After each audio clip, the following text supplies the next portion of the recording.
Hello everyone, I'm Dr. Priyank Patel from the Bombay Spine Society.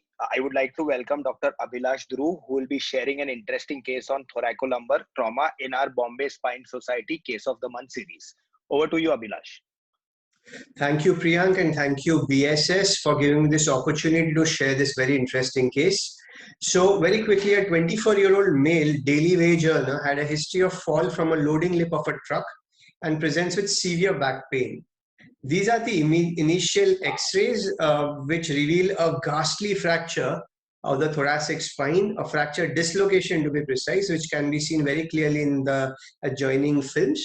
Now, with this kind of an injury, you would actually expect some sort of a neurodeficit. But surprise, surprise, there was absolutely no neurodeficit in this case. So fortunately for us, the patient did get a lot of these scans done before he came to my colleague's setup. So you can clearly appreciate an oblique fracture which goes to the anterior as well as posterior columns of the T8 vertebra. You can see the displacement which has happened in the coronal as well as sagittal plane here. Another image just to delineate the entire bony rib cage. As you can appreciate, left-sided lower four ribs are fractured. The right-sided rib cage is essentially intact. These are the coronal sections. Yes? Wow. So can you go back a slide? Sure. It's a pretty ghastly injury. Like it's a 3-column fracture dislocation with translation. How do you explain this patient to have no deficit? Like, have you seen, like anybody would have just seen this and said it, there has to be some deficit? So what literature, see, personally, I've not seen a fracture dislocation as ghastly as this through the thoracic spine causing no deficit at all. But literature is replete with fractures, not essentially dislocations per se, with some sort of intact neurology, not complete deficits. But personally, I've never seen a fracture as ghastly as this presenting without any deficit. As regards to my views on why there's no deficit, I'll come to it in the subsequent slide, so that we can just have a more thorough understanding of this injury. So this is the section, the coronal section at the level of the fracture. Axial sections here, you can actually make out a double barrel appearance of the spine. And you can also appreciate that on the MRI, there are certain motion artifacts, but essentially there's no transaction of the cord.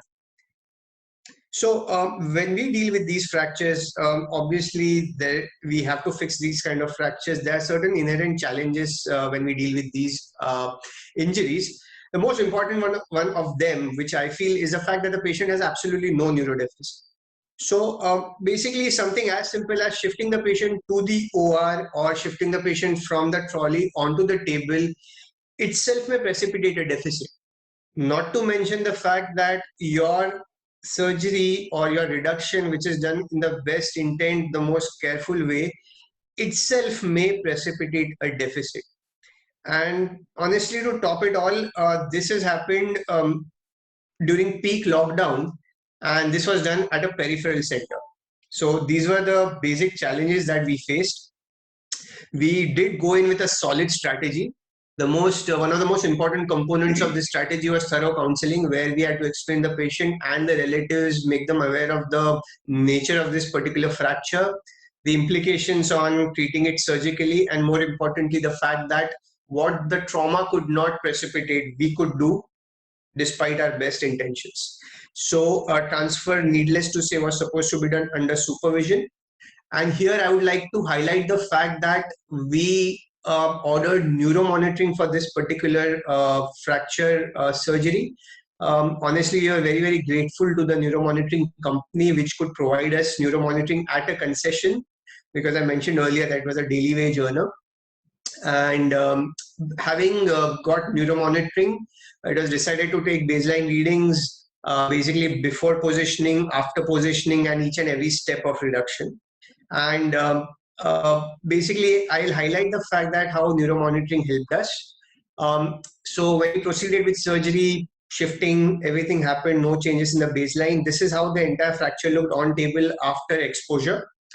You can appreciate the fact that T8, one part of the posterior element is on the left hand side and the entire inferior part of the fracture has been shifted to the right. We inserted screws 3 up, 3 down. This is how the picture looked like after insertion of screws. Now, before proceeding with explaining how it reduced, I feel it's important to highlight how this particular injury would have occurred.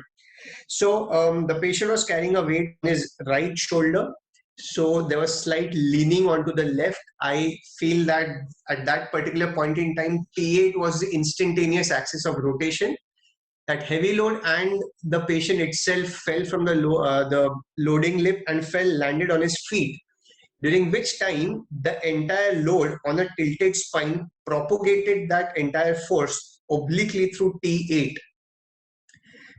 At the same time, the inferior part of this entire fracture was shifted laterally on account of the fractures on the left hand side. And basically, there was a pistoning of the proximal fragment into the inferior fragment. I'm talking fragment because I don't want to use the entire column here. Yeah. And having hypothesized these to be the deforming forces, the reduction maneuvers would have been a simple reversal of these forces. So what we did was we inserted a short rod between T7 and T9 vertebra here, put a long rod on the left hand side. We captured the tulips of the inferior screws with these long reduction towers. We applied a gentle distraction force on the right hand side across the short rod to gain some sort of an alignment. And at the same time, we started gently inserting the INI using these reduction towers, which helped in gradual controlled realignment translation to align the spine in the desired position. Note that at all times, we were visualizing the spinal cord through a wide laminectomy done.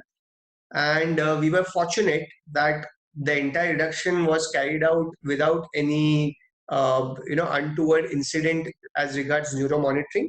This is how the fracture looked after aligning the spine. We are pretty satisfied with this reduction.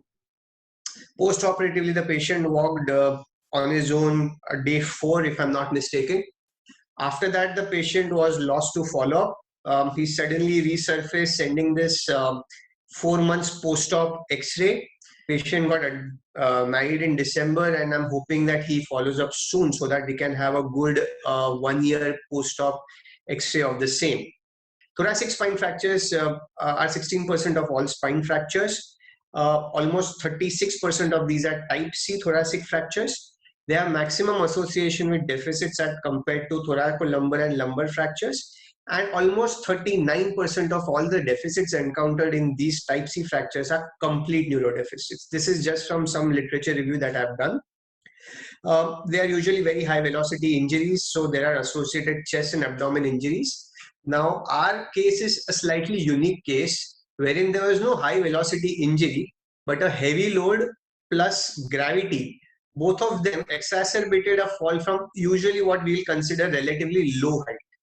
So this is what makes it slightly different from the usually described type C fractures. Now coming to a question as to why there was no neurodeficit. So just a hypothesis, as you can appreciate the fact that even though the fracture has gone obliquely through T8, if you look at the bony rib cage, there are fractures only at the lower 4 vertebrae, lower 4 ribs on the left hand side, with the right sided column being essentially intact. So this intact column probably would have prevented further pistoning of the proximal fragment into the distal fragment, which would have resulted in a complete transection. Also, the fact that the patient has basically been essentially transferred without supervision before he presented to my colleague's place itself would accord it some sort of an inherent stability, which is purely because of the rib cage here, because there was no fixation done by that time. I agree. If you closely look at the coronal sections here, you can literally visualize that at the time of trauma, there would have been an explosion of fragments in a centrifugal manner, which would have led to an auto decompression here.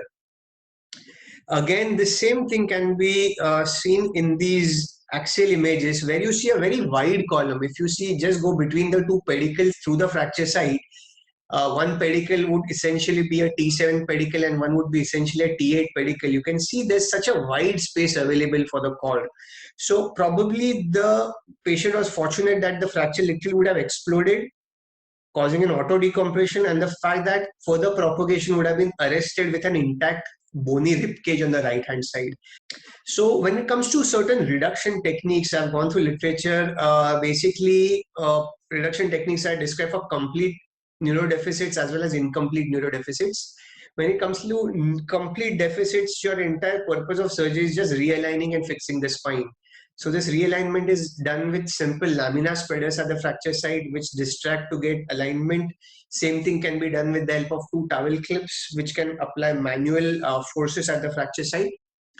Alternatively, fixing the proximal screws with short rods, distal screws with short rods, and then using these long vice grips to gently manipulate the fracture into alignment.